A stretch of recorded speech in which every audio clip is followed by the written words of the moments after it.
Thank you so much for joining us for CBN NewsWatch. I'm Efrem Graham. Ahead today, the search for survivors and more victims after a string of tornadoes left a trail of devastation through the Midwest over the weekend. Yet amid the destruction, believers still standing in their faith.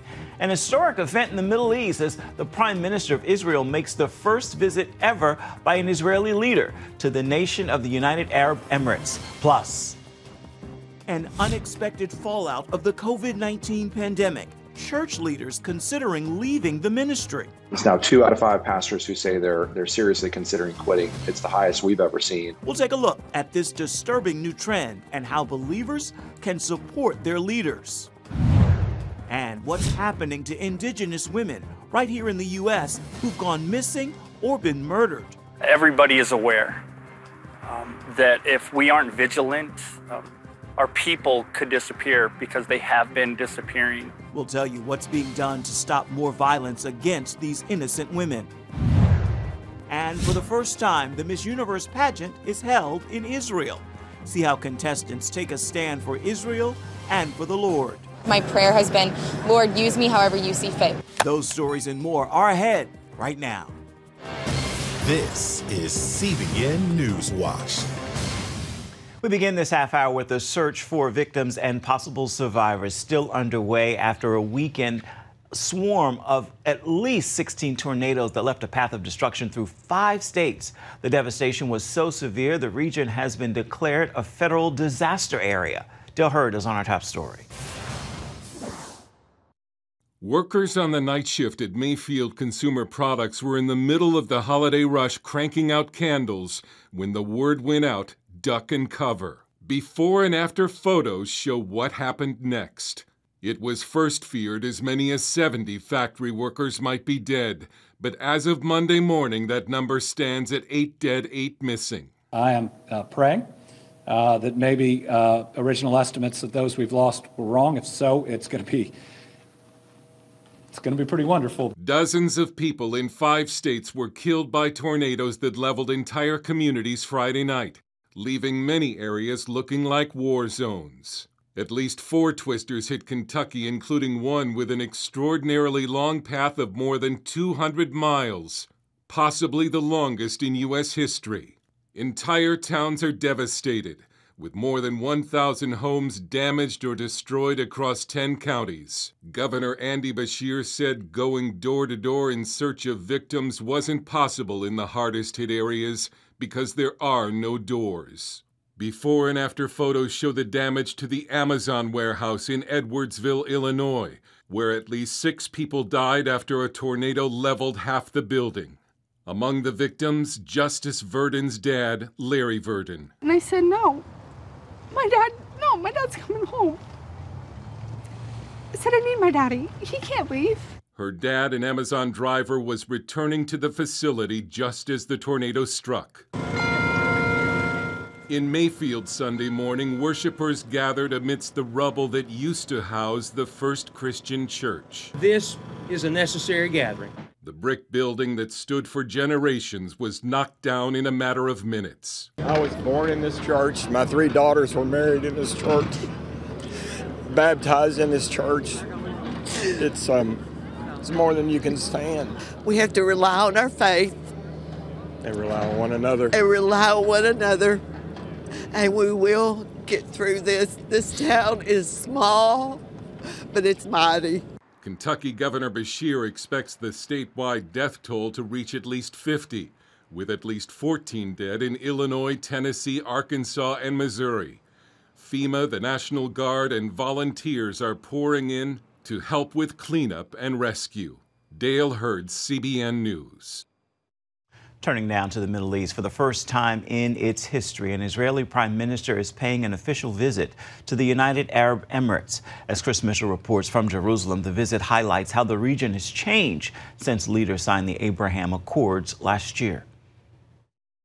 Less than 2 years ago, it would have been unthinkable for most for Crown Prince Mohammed bin Zayed to greet Israeli Prime Minister Naftali Bennett in Abu Dhabi. Before he left for the UAE, Bennett explained the purpose of his visit. We're going to be discussing ways to further our cooperation in a number of fields, especially strengthening our economic and commercial ties. In just 1 year Since normalizing our relationship, we've already seen the extraordinary potential of the Israel-UAE partnership, and this is just the beginning. The importance of the meeting is the meeting itself. The fact that they can have a photo op, shake hands, talk about the peace, and for the whole world and the region to see that. Bennett's visit follows a blitz of Israeli diplomacy in light of the nuclear talks in Vienna to stop Iran's nuclear program. Last month, for the first time, Israeli Defense Minister Benny Gantz paid an official visit to one of the Arab nations in the Abraham Accords and signed a military memorandum of understanding with Morocco. Last week, Gantz met with U.S. Secretary of Defense Lloyd Austin about the Iranian threat. The nuclear program is a means to Iran's hegemonic goals, imposing its radical ideology and threatening Israel's existence. I'm deeply concerned about the Iranian government's nuclear actions in recent months, both its continued provocations and its lack of constructive diplomatic engagement. The President has made clear that if diplomacy fails, we are prepared to turn to other options. What those options are remains to be seen, but Israel has made clear its military option is on the table to stop Iran's nuclear program. Bennett's visit to the UAE underscores how far the Abraham Accords have progressed and how both Israel and its Sunni Arab neighbors see Iran as an existential threat. Chris Mitchell, CBN News, Jerusalem. President Biden hits new lows for his handling of crime, gun violence, and especially the economy. That is according to new polls from ABC News and Ipsos. Inflation is the top concern for Americans, rising at close to 7% and more for some key things like certain foods and gas. It's the highest inflation rate in nearly 40 years, and 69% disapprove of the way the president is handling it, with only 28% approving. The president blaming supply chain issues, but saying the current inflation is only temporary. Still, shortages are showing up in everything from food to new cars, as people often rush to buy something before the prices go up yet again. It's a real bump in the road. It does affect families. It's not gone down quickly enough, but I think it will. The price of almost everything is going up, and it's going up very quickly. The president also being hurt by the nation's crime crisis, with only about 1 in 3 approving of his handling of the rise in violence. Vandalism at churches is on the rise across the country. A recent example in Lancaster, Pennsylvania, where the pavilion property and an exterior wall of a church was chalked with messages like 666 and more. The chalk was removed and there was no damage to the property in that case. Vandals have also attacked churches in Washington, D.C. and Florida in recent weeks, including windows being smashed and statues being defaced, broken, and toppled. The United Nations has placed a giant statue in New York that resembles an end-times beast from the New Testament's book of Revelation. Here's a picture of that statue. It was tweeted by the UN itself. Countless critics on social media are saying the statue appears to be the likeness of the beast the prophet Daniel wrote about in the Old Testament and the Apostle John wrote about in the book of Revelation. In its tweet, the UN said a guardian for international peace and security sits on the visitors' plaza outside UN headquarters. The guardian is a fusion of jaguar and eagle, of a jaguar and eagle donated by the government of Osaka, Mexico. You can find out more about the story at cbnnews.com. Coming up, the COVID pandemic has had an unexpected side effect, with many people leaving their jobs, and among them, pastors, as a growing number of ministers are considering leaving the pulpit. We're going to have that story for you when we come back and show you how believers can support their leaders. Stay with us.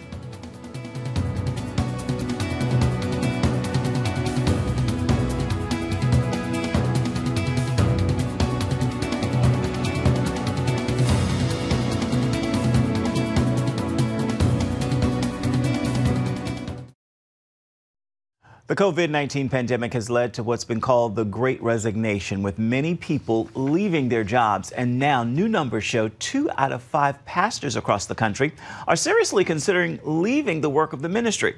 CBN's Brody Carter brings us a look at this and why church leaders want to quit and how believers can step up to show their support. According to the Barna Group, the country's foremost researcher of all things religious, it's the highest number they've seen of pastors leaving or seriously considering stepping down from the pulpit. Now the pressure's on the church to help these leaders from joining the millions walking away from their jobs during the pandemic. Pastors are people too, and so they're certainly showing some of the same kinds of things that others are doing in our society, which includes this consideration of just quitting, doing something different. Thinking about quitting your job? Your pastor could be as well. It's now 2 out of 5 pastors who say they're seriously considering quitting. It's the highest we've ever seen. While studying trends in the church, Barna Research took a deep dive into leadership. That's when they found this red flag.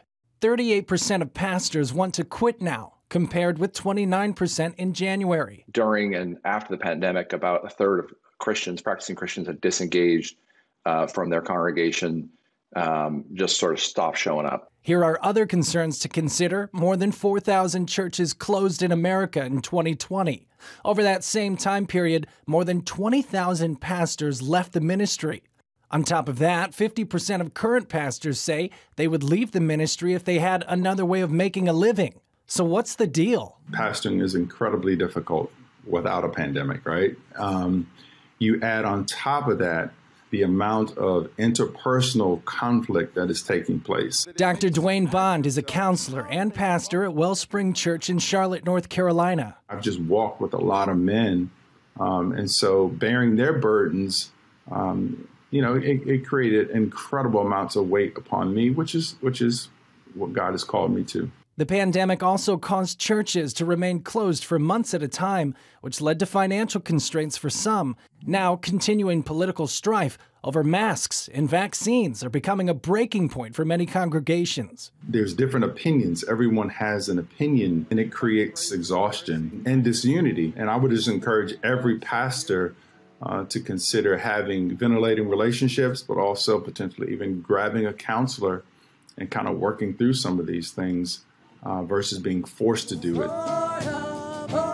Dr. Bond sees this season of suffering as an opportunity for the church to provide support and hope for those dedicated to feeding our spiritual lives. When you think about it, when the book of Acts, when affliction came, the church really exploded, right? The pandemic, I think the long-term effect of it is going to really be a stronger church, but probably a smaller church.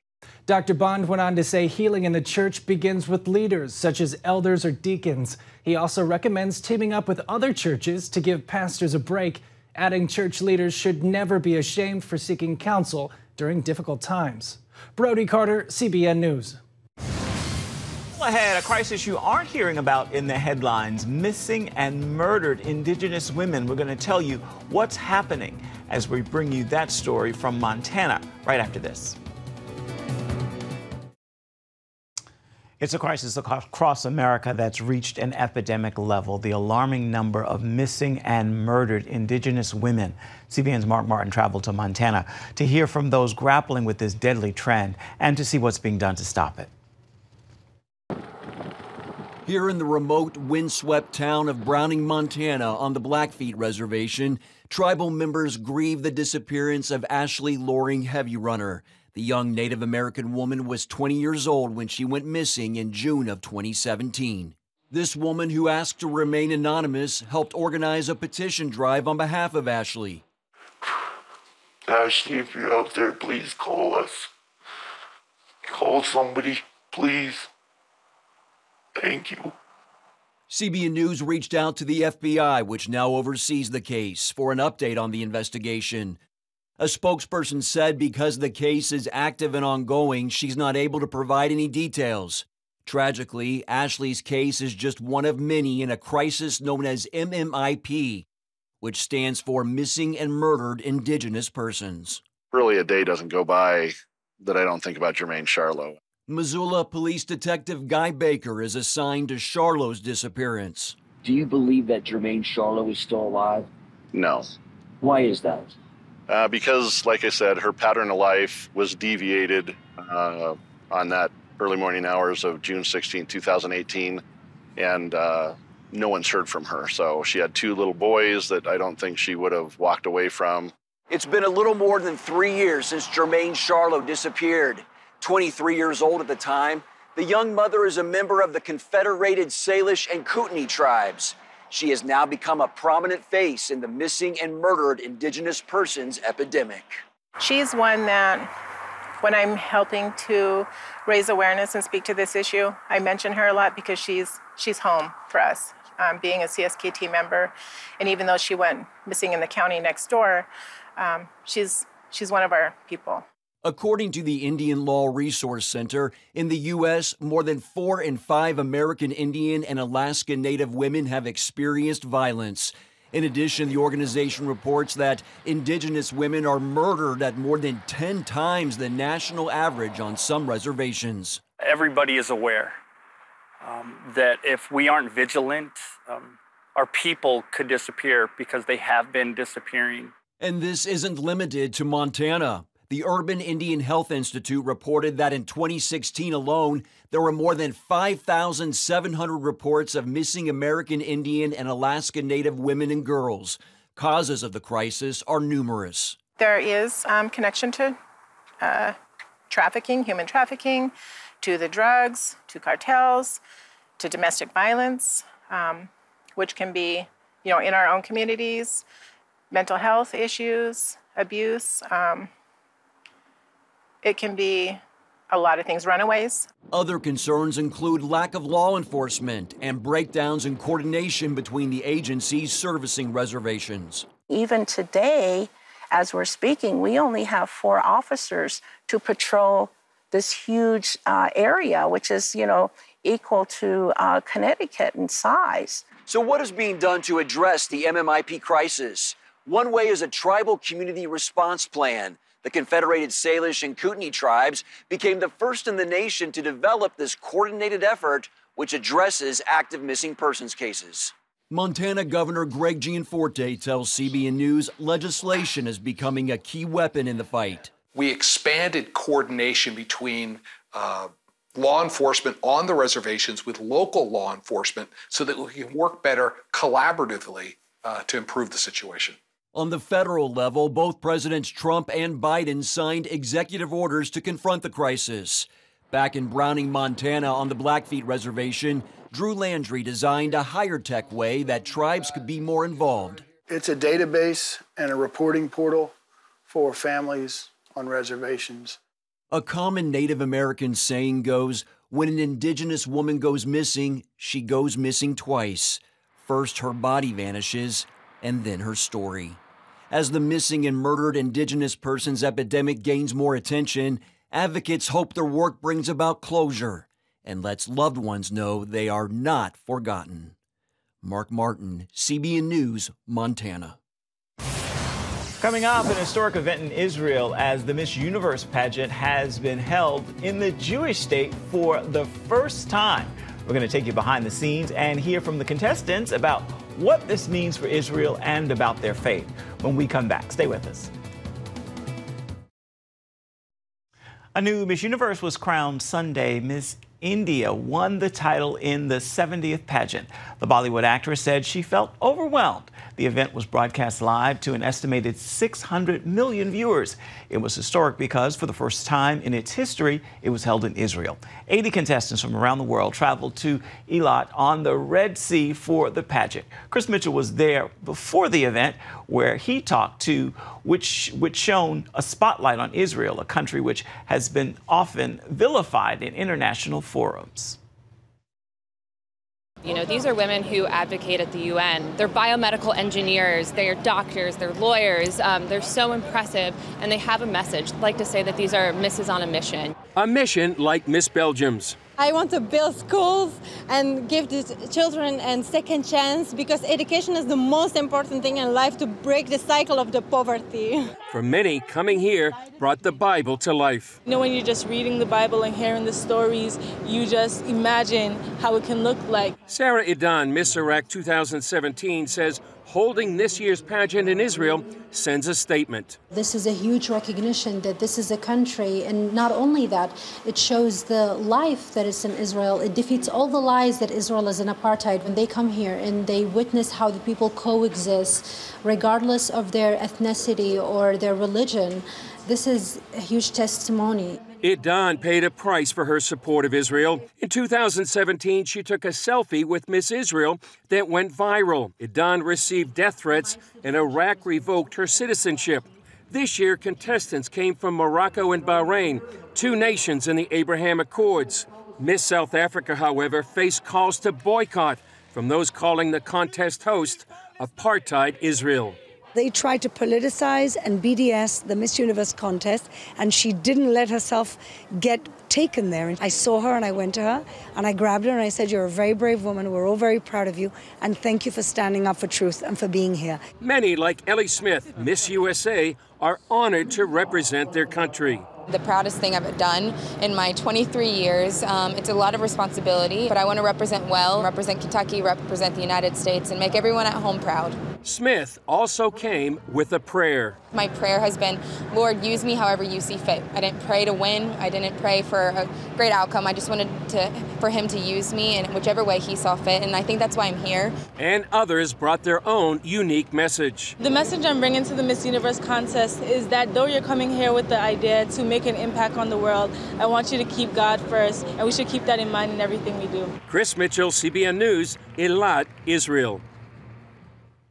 Time now for your Monday motivation, and today I want to leave you with this thought. Faith is the price you pay to walk in purpose. There is no purpose without faith, and you can't please with God without it either. Heroes live on the edge because you can't please God or live out your purpose in your comfort zone.